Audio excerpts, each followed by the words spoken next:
Thank you, Joseph, for that background there. And seated already with us in the studio to discuss issues from the 2023 Imo governorship election is Ezenwa Nwagu, Chairman, Partners for Electoral Reform and convener, Say No Campaign Nigeria. You're welcome. Thank you very much. My pleasure. Well, okay, Kingsley. Well, yeah, Ezenwa, we're glad, of course, to have you. We're expecting other guests to be with us for this conversation.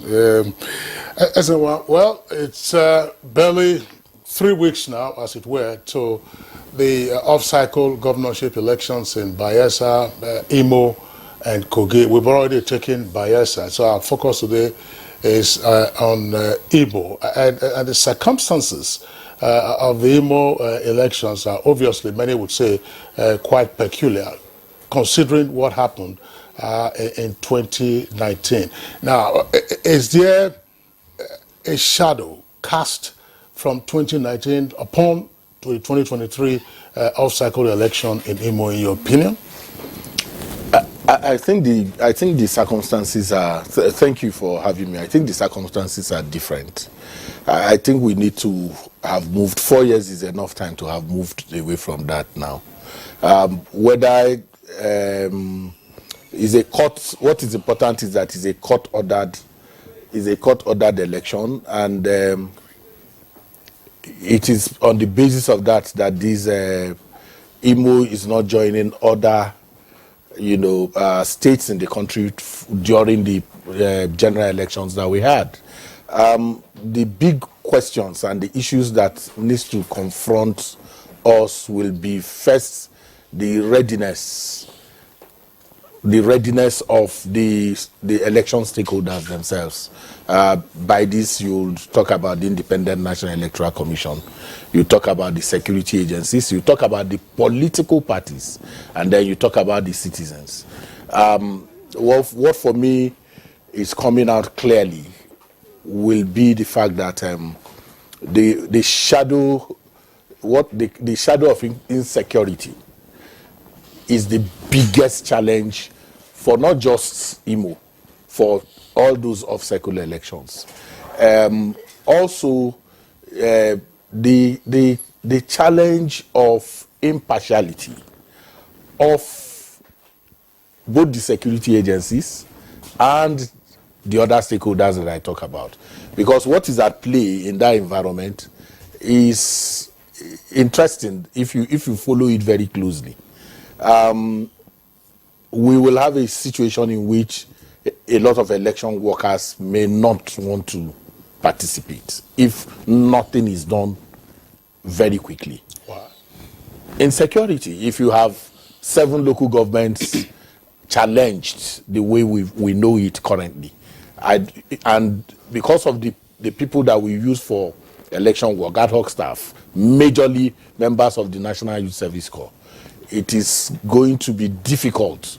And even under normal circumstances, you still see parents tell their wives to please be careful if you are going to do election work. So, but in a more straight situation like you have in Imo, we are going to have to do a lot of campaign to be able to inspire confidence in citizens and those who will work to be able to do that. You also have very serious logistic issues, and these are things that are outside of INEC, because oftentimes the concentration, election officials will be ready to go there, do their work, but what about the challenge of logistics? As we speak now, the NURTW, which is a major vendor of INEC in terms of movement of people and materials, are locked down in a crisis. So who are you going to actually hold responsible now? Even though the engagement is with the road transport workers in the states, but you also need that oversight from their leaders to be able to. But now you have this crisis, you have factions. Those are things that we need to contend with, as we go into that election. So the challenge of logistics, then the attitude of the politicians itself. And for me, always Oga Kinsley will bear me out. I've always said that part of the challenge is that we don't talk to our politicians. If we do talk to our politicians the way we should, we will have a situation in which they themselves will be in the forefront of ensuring, because they are the beneficiaries of the votes. At the end of the day, they are the beneficiaries of the votes. And we give them comfort and then put the pressure on every other person except them. The violence, the unknown gunmen have constituencies. Those people who lead those constituencies can talk to their own people. The population that we are dealing with, 2 something million votes, is the population of Liberia. So actually, INEC is organizing the election of a country in that place. So what we need is the determination of the electoral stakeholders to have a peaceful, credible, acceptable election. And that will remove that shadow that you talked about. Every court-ordered election comes with its own dynamics, because at the end of the day, if it is not that same issue that led to that of Igbo, something else could have led to the court intervening. And what we saw in Imo is not necessarily the conduct of the election itself. That was judicial intervention, which is left for the judges who interpreted what they did, the stories. But the bigger issue for these elections, in the three off-cycle elections that we're going to have to deal with, is that we must engage the security agencies for effective security provisioning, for better coordination. Because what has happened is that the police, as we know, is the leading agency for election security provisioning, but it does not have the men. It's talking about 40,000 people in Imo. I don't see where they can get that from. So they have to source from, sister agencies. But in doing that, what we need to see is absence of territorialism. People need to then coordinate and work in sync in a way that can guarantee the people the kind of atmosphere that they need to come and cast their vote. Thank you very much, Mr. Ezenwa, for that, your contribution there. Joining us while the conversation was on is the Executive Director, Center for Transparency Advocacy, Faith Nwadiche. You are welcome to today's discussion on Good Morning Nigeria. Thank you so much. Good morning, Nigerians. Okay, having listened to some of the thoughts of Ezenwa, I want to ask you, what do you think INEC is actually prepared for this election, going by what is on ground? Okay, so last week Thursday, I was at Owerri to engage stakeholders, and we engaged the security agencies and of course INEC. And from the report we got, they told us that they were ready. And I also want to assume that they are ready. The reason for this is because they set out the timetable for this election over a year ago. So if you have set out your timetable over a year ago and you have achieved a lot of the things you have put on the timetable, we're just counting down to the time for the election day. It shows that the person who put that timetable together is ready for the election. But the big question in the room, like Izzy said, is the other stakeholders. Are they ready? So from that stakeholders meeting we had last Thursday in Owerri, the concerns were about the issue of security. And incidentally, we had a top-ranking traditional chief who was in that meeting. And during his speech, he said, Imo State is fine, there's no security issue, we don't have challenges. And we had the director of DSS at that meeting. The director of DSS says, nobody should tell you that we don't have security challenges in this state. And I believe because he's in the position to know, and he's saying that. So what am I saying? It means that some of the stakeholders who should know, who should actually begin to sensitize people about this, are painting a different picture of what is not there. And then there was also this issue about the partisanship of some community leaders. And when you go down the south, you have the stronghold and the importance of community leaders. So one of the community town union community development association leaders raised the question of the partisanship of community leaders. So when you belong to a particular political party and you are a community leader, you definitely want to play the cards of your political party, and that is a recipe for crisis for election. And then there were issues that were raised about not giving fair field to other political stakeholders. Like you give all the security protection to a particular political party, and you're not allowing the other smaller political parties to be able to do that. So these are the issues that are that may confront us for the Imo election. And then we cannot also rule out the court cases that are coming up.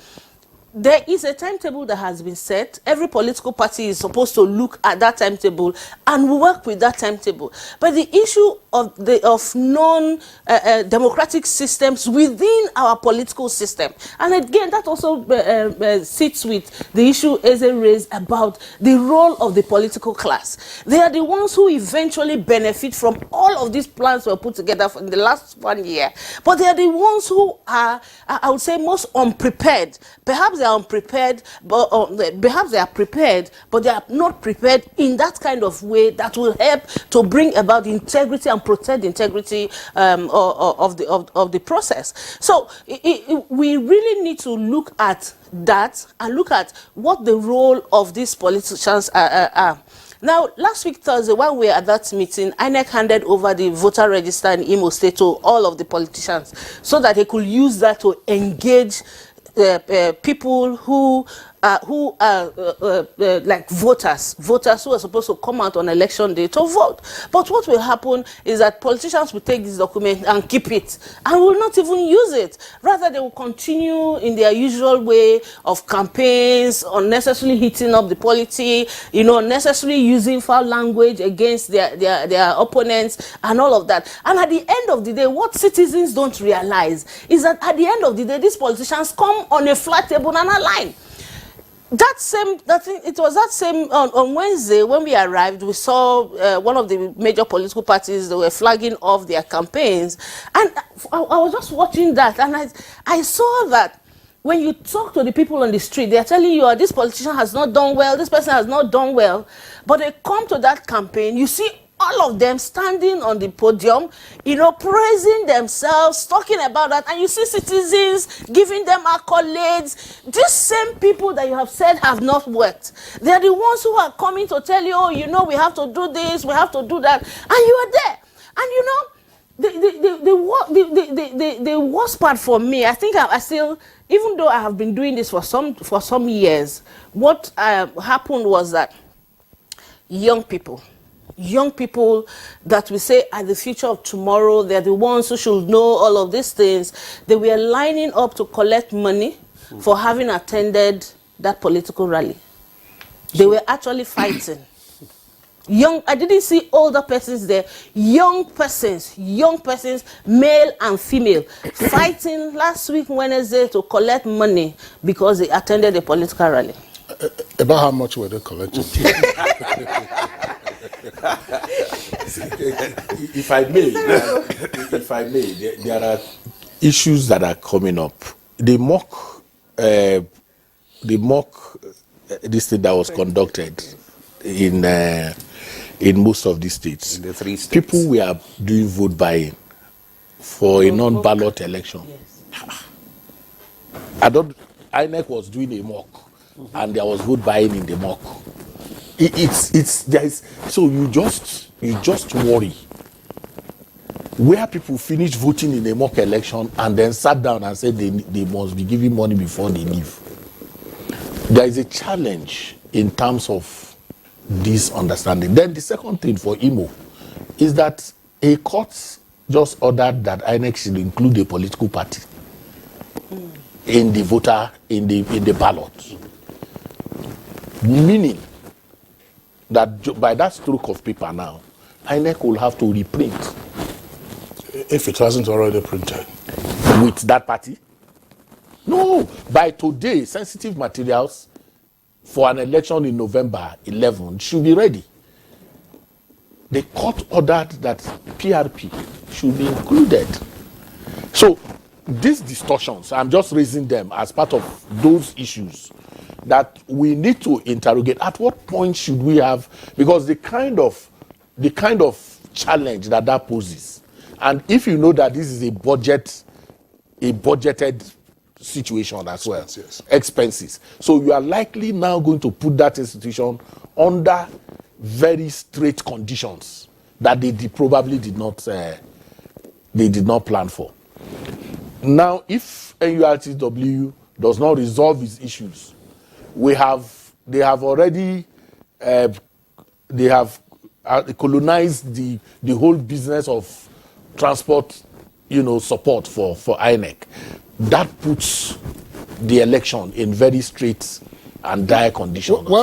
Faith and Ezen, thank you very much for the comments that you have made. But obviously, these are observations regarding process and procedure, largely. Important, no question about that, because at the end of the day, they would impact the outcome of the conduct and then the outcome and acceptability and credibility of the elections. But we mustn't also assume that the voters have nothing in their heads or nothing on their minds. There must be matters that are of concern to them, to say, look, this is where we would, this is for whom we will vote because of X, Y, Z. What, therefore, in your opinion, are the dominant talking points in this election? You've mentioned security. One of the easiest ways to say security is a national agenda. No question about that. But security also impacts the domestic occurrences in the state. But beyond security, there must be other matters that are concerning to the voters. What are these issues? From your understanding, let's begin again with If you centralize security, for instance, it has everything to do with the livelihoods. If you want to buy cement in Imo State, for instance, if cement is sold 5,000 naira elsewhere, in many of the communities, especially in my own community, because I'm from that state, cement is selling at about 6,000, 6. Why? Because the cost of bringing cement to that state triples by the kind of, incentives that you need to bring to be able to move those things there. So it affects whether it's education, whether it's everything. In fact, the truth of the matter is that the allocation to that state and all the other things that come have become security votes. It affects accountability. So you can't raise questions about why the roads are not being built. So all that, the explanation to that is that, we wanted to do the road, but unknown government will go and kidnap our people. Even when you have 27 local governments, the other 20 local governments where you probably do not have, this level of challenge, it becomes an excuse. So the reason to centralizing security for us in that state is because it has consequences on businesses. That state the industries you have there have virtually collapsed. So what you have running are hotels and eateries and hospitality. And hospitality thrives, not the local economy alone is not able to drive hospitality. So you need to be able to travel to the states, stay in those hotels, and and then put money in those places for the costs of diesel. All of those things have choked the livelihood of the people in a way. That is why we centralize. So it's not as if those are the talking issue is, if you take security away, we can then ask whoever we are going to elect, how have you spent our money? But in this situation, you questioning, and if you remove questioning from democracy, it is dictatorship and tyranny. Once the people cannot ask questions, ordinary questions, whether from the local government chairman, from their elected leaders, once the idea of questioning is removed, then what you have is despotism.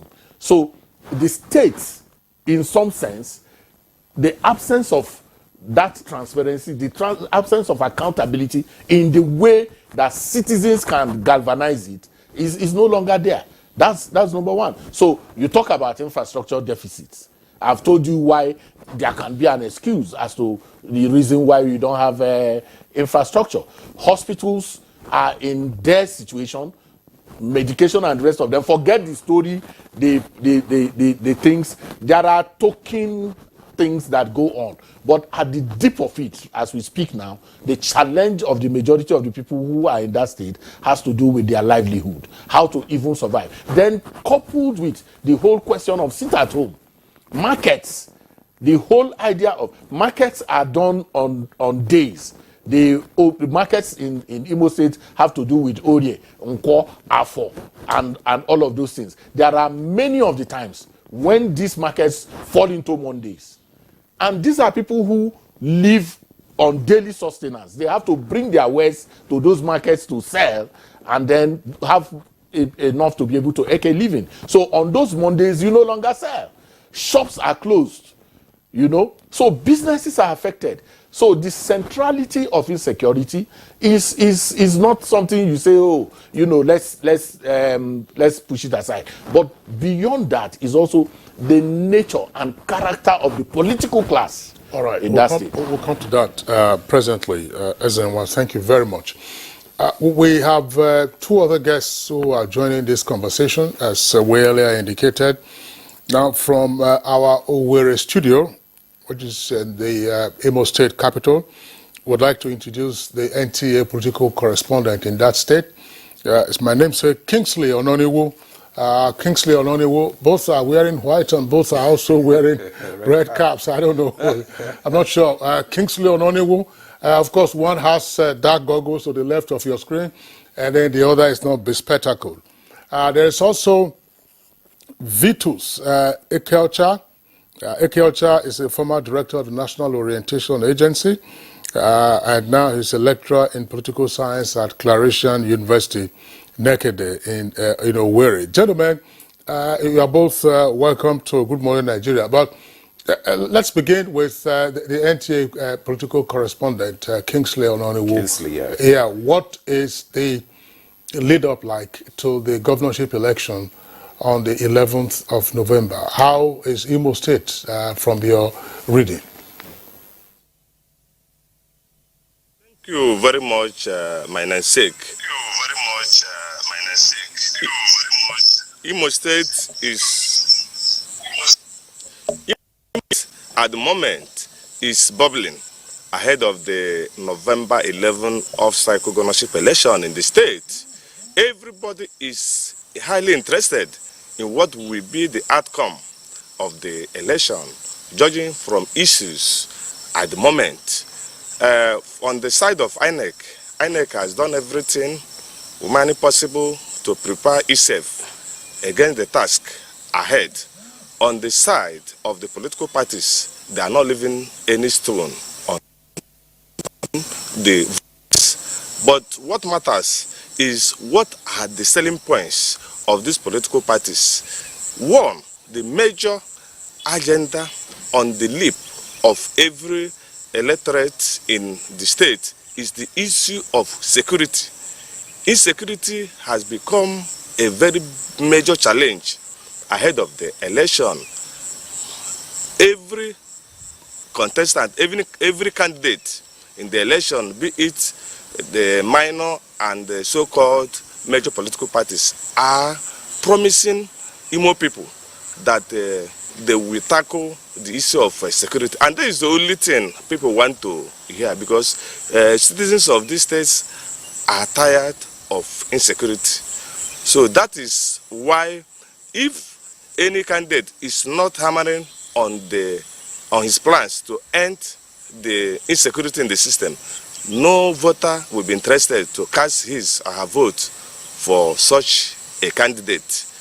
And based on the insecurity, we are foreseeing high level of voter apathy, because in some areas, especially the Imo West Senatorial Zone, many people have even deserted their villages, their communities to other areas. But the same thing is applicable to Imo North Senatorial District. People are also running away from their homes. The only place that seems to be secured is the Imo East Senatorial Zone, that is Owerri Zone. So people, according to some of the voters or electorate that we interview, they said they are ready to vote for any candidate that will holistically tackle this issue of insecurity so that they will breathe fresh air. Thank you, Kingsley, for that, your contribution there, giving us a brief situation of what is happening in Imo State. Now, let me go to Mr. Vitos Ekeocha, who is the former Director, National Orientation Agency in Imo State. Besides the issue of security, what are the other issues that are likely to shape the forthcoming election?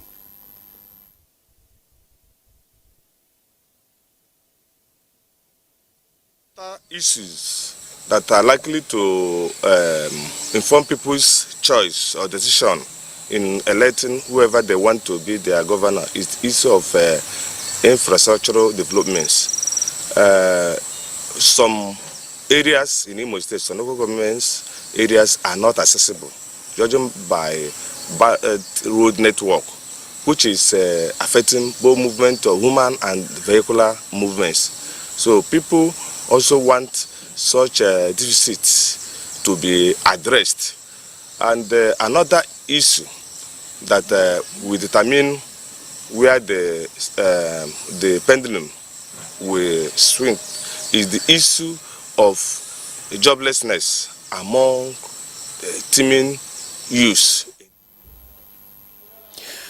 Well, we thank you, Kingsley, for that contribution once again. Maybe the other guests did not hear the question, but let's come back to the studio where we have Faith.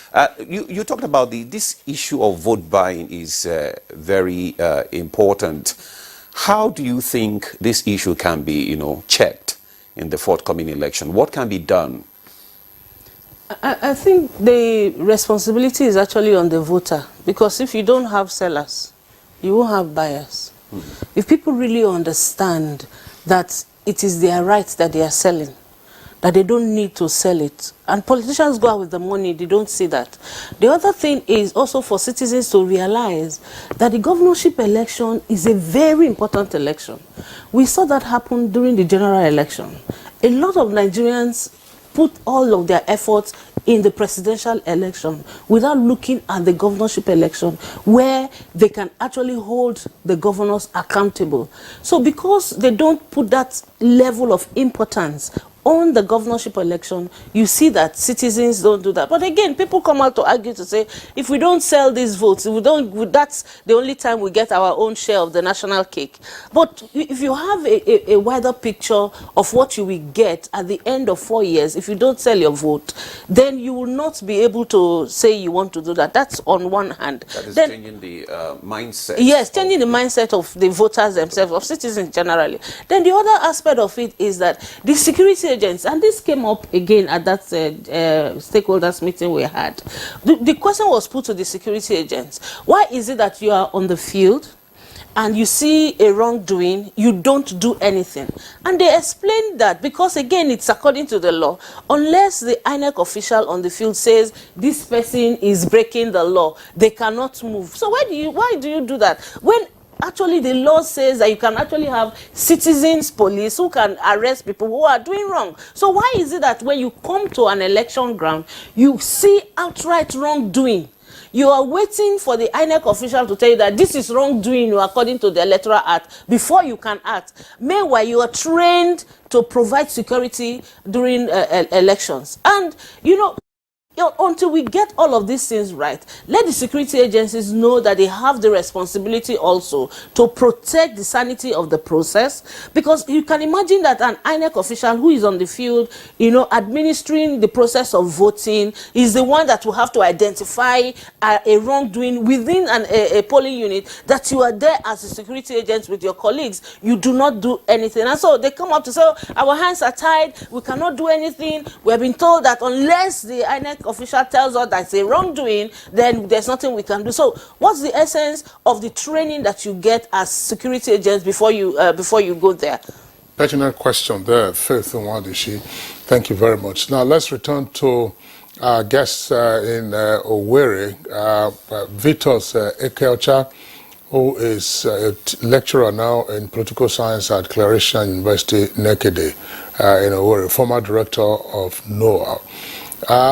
Mr. Ekeocha, give us your own view with respect to the critical issues shaping the governorship election. Security has been identified as one, joblessness another.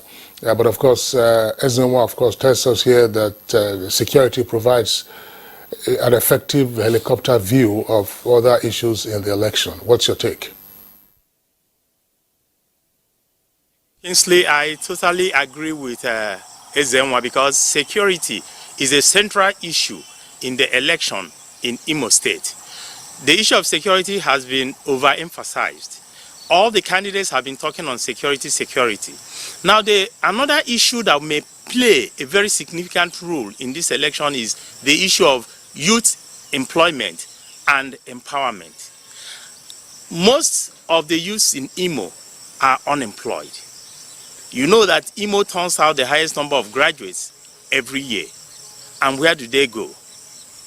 What they need from anybody who is going to be the governor of Imo State is the space for them to be empowered economically, even if it means setting up small-scale industries. Another issue is the issue of industrialization in the state. In Imo, there is no industry.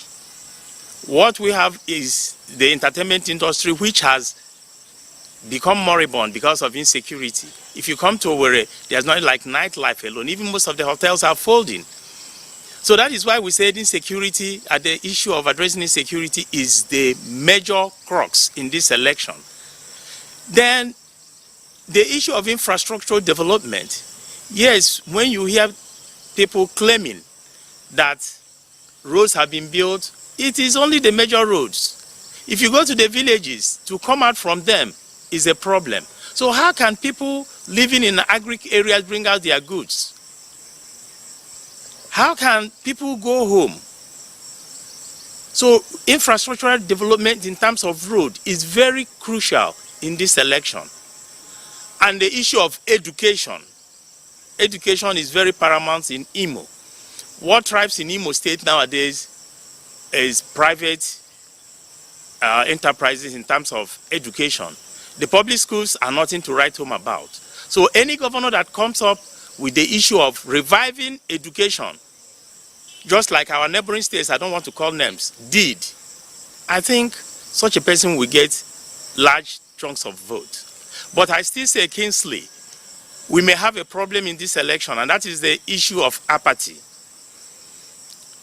We may say apathy is a result of insecurity, but apathy in Imo also is a result of lack of trust on those who are conducting the election. During the presidential election, we had less than 40% of the registered voters. Imo registered 2.41 voters. Out of this, less than 600,000 voted.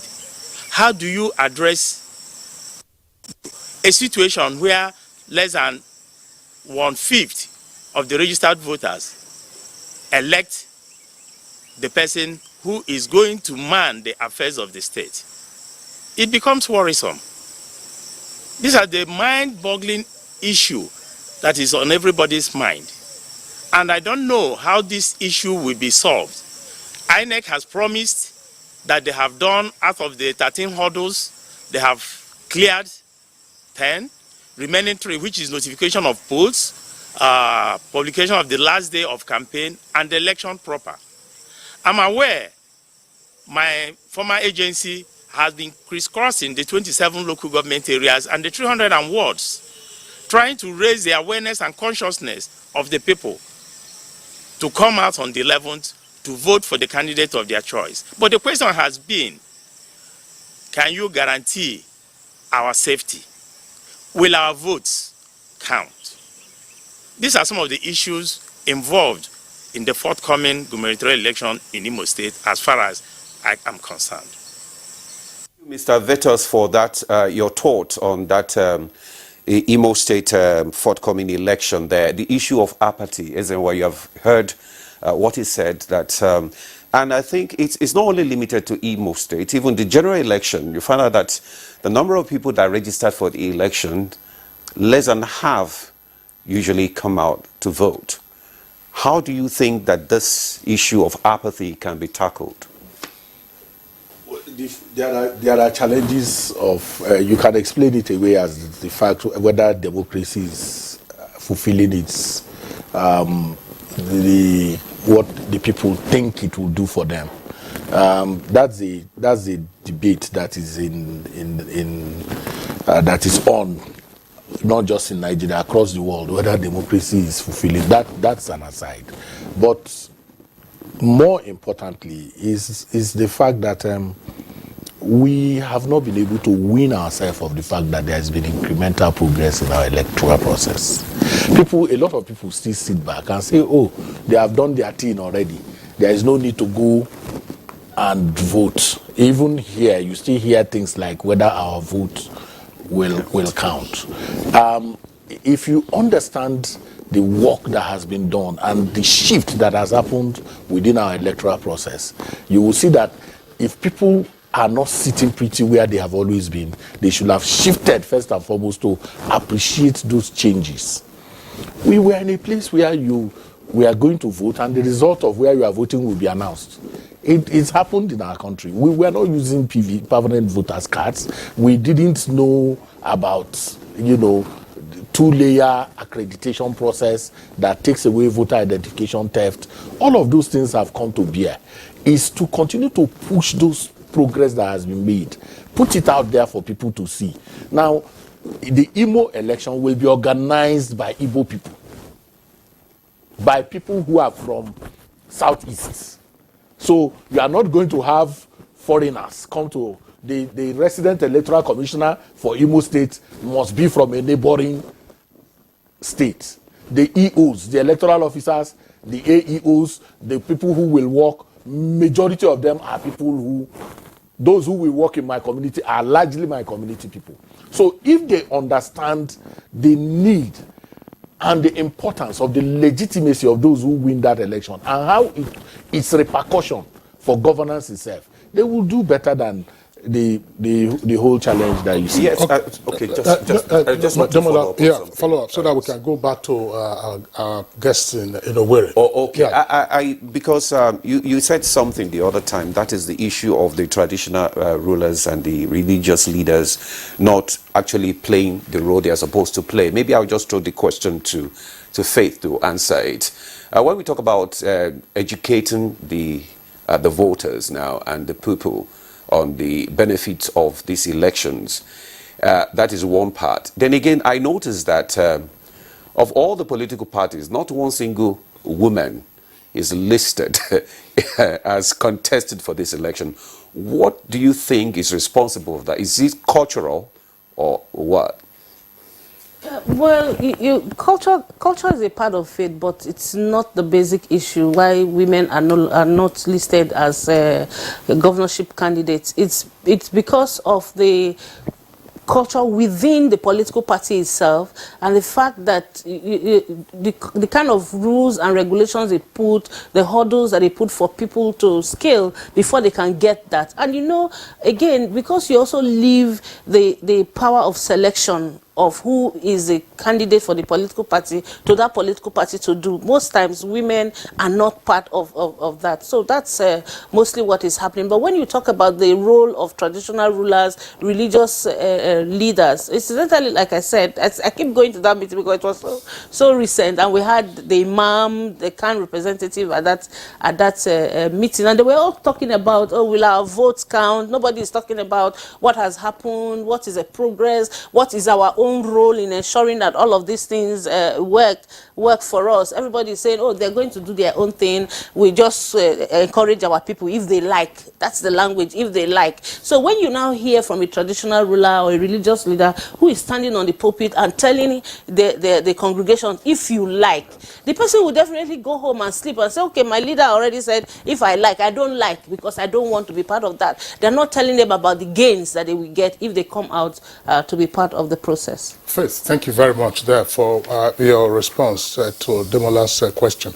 Now, let's return to our guest in Owerri, Vitus Ekeocha. Well, let's further elaborate on the issues in this election. You've all agreed that security is a big one. But then we also know about incumbency. The incumbent may very well be a victim itself of the security situation in the state, and the other dimensions that Ezenwa itemized. Infrastructure not growing at the pace at which it's supposed to grow, businesses folding up in the state, youth unemployment, as you have also touched on, as well as the state of rural infrastructure. So, how is this being played out in the course of the campaigns? That's one. And secondly, Ezenwa also said that we often find that politicians and political parties that are the ultimate beneficiaries of the outcome of the elections often take a backseat and they don't face the central issues head on, rather than getting into the kind of razzmatazz that Faith described earlier. So speak to these two issues, and then let's have a better understanding of what it is. Is the incumbent really a victim of the security situation in the state? And then how are the power brokers dimensioning and campaigning with respect to what they consider to be the critical matters in the voting? Thank you, Kingsley. I quite align with what Ezenwa said. But on the other hand, like you said, is the incumbent a victim of the insecurity situation in Imo? I can say yes, and equally no. Yes, in the fact that before he moves, he has a lot of security convoys following him. He cannot move alone, unlike the other candidates. So in that aspect, one can say he's a victim because he cannot move freely. On the other hand, he equally benefits from the insecurity, because if you are in a contest with somebody and the person is well equipped with all the necessary apparatus of security and the others are not, you can say the person is benefiting from it. In Imo, yes, the other political parties are trying their best in terms of political mobilization and political education at the local areas. But the issue one may ask, is there an equal political space for everybody? Because some of the parties are complaining that they are not giving space for their billboards, their posters, and what have you. And they have been asked to pay a huge sum of 50 million naira for you to erect any poster. And this is causing a lot of problems with regards to political campaigns in Imo State. The power of incumbency will play a major role in this election, because being an incumbent, you can get a lot of endorsements. The endorsements may not be real. The endorsements, like somebody said, the big politicians have taken the backstage. They may come out and say and organize one or two things. We have endorsed the incumbent. What do you think they will do? Our politicians are hungry, and what they do is anywhere they can find food, they go to that place. That is why they migrate, if I may use that word, from their party to the party in power. For the past 1 month, a lot of decamping from other parties have taken place. Even those you think are trustworthy friends of some other candidates have left them. Why? Everybody wants to get the cake. And who gives the cake? It is the incumbent. So this idea of saying the big wigs have taken the backstage, they are not taking the backstage because they don't know what to do. One, they derive their money, the potpourri they always eat, come from the main political party in the state, and that is where the incumbent belongs. Now, with regards to the election in Imo, you may note that the incumbent from his own is the sole candidate from Imo West. And that is a plus for him.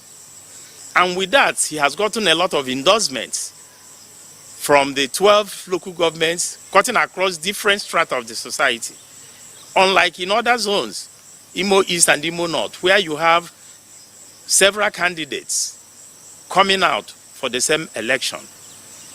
So, on paper, you may say, well, the incumbent is there. But let us watch and see, because politics is a game. Anything can happen between now and the 11th. Thank you. Thank you very much, Vitos, for that, your thoughts there. Now back to the studio, let me come to Ezenwa. What can be done? I mean, how can the political parties, this is your last shot anyway, how can the political parties work together to promote peace in this forthcoming election? What's your? Yeah, I think it's actually their business to do that, and why I've always invested a lot in talking about the political class and the politicians is because if they conduct themselves well, we will have better election. I've been around this environment enough to know that part of the big challenge has been the politicians. First and foremost is their unreadiness itself for election. You see, all the excuses, if you are running election from opposition, you know that you have a bigger hurdle.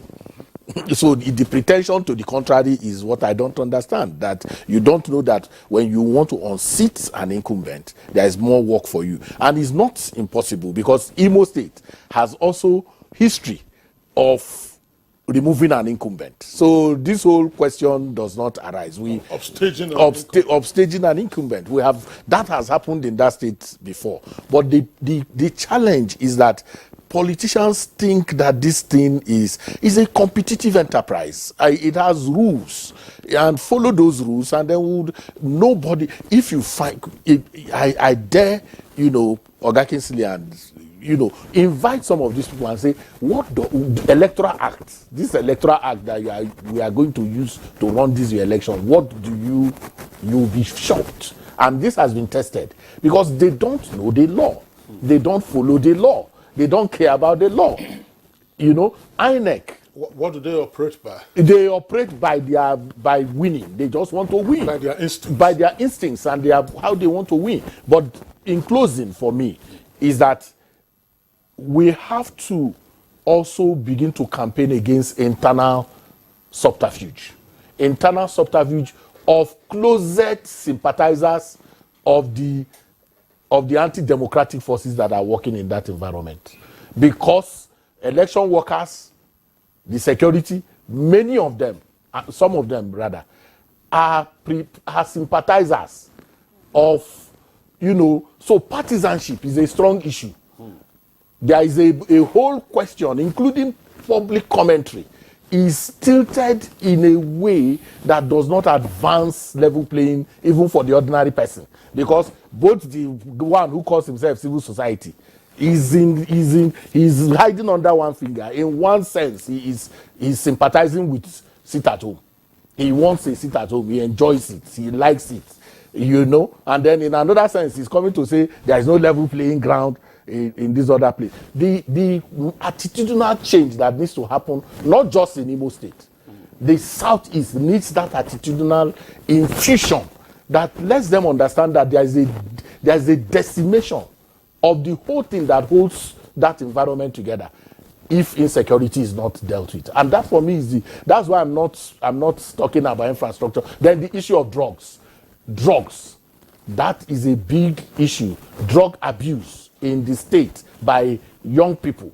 The Murumini thing is huge and is causing very serious challenge. Even it will play itself in the election. When you see people when you say people are idle, they are jobless, you also have to interpret whether they want jobs in the first instance. Whether when you say they are jobless, is it that there are nothing that can be done within the place, or that they are expecting? So there are huge challenges that this TV program is not enough. Well, Ezenwa, thank you very much for the points that you have raised. Of course, our viewers will just to let you know that as the elections draw closer, we'll be having interactions also with the candidates or representatives of the various political parties to get their own perspectives on these matters, because now when we started off with the Bayelsa elections, we had independent analysts mentioning the issues in that particular state. Today we have done the same with Imo. So there will be the opportunity for the candidates and the political parties in the Imo governorship election to also weigh in and let our viewers and ultimately the voters in the state get to know. On which note, we'd like to thank our guests who've been with us on the program this morning. From Owerri, our studios there, that's the capital of Imo State, we'd like to thank our political correspondent, namesake Kingsley Ononiwo. Thank you very much now. Clearly identified, he's to the right of your screen, and to the left of the screen, Vitus Ekeocha, a former director of the National Orientation Agency, now a political science lecturer at Claration University, Nekede, also in Owerri. Gentlemen, we appreciate your being with us on the program today. And here in the studios, deep thanks to Faith Nwandishi, regular and Good Morning Nigeria, Executive Director, Center for Transparency Advocacy. Thank Faith, you, thank you for being around. Ezenwa Nwangu, again another regular and Good Morning Nigeria, Chairman, Partners for Electoral Reform, and also convener Say No Campaign Nigeria. Ezenwa, thanks a lot. Thank you. I appreciate it.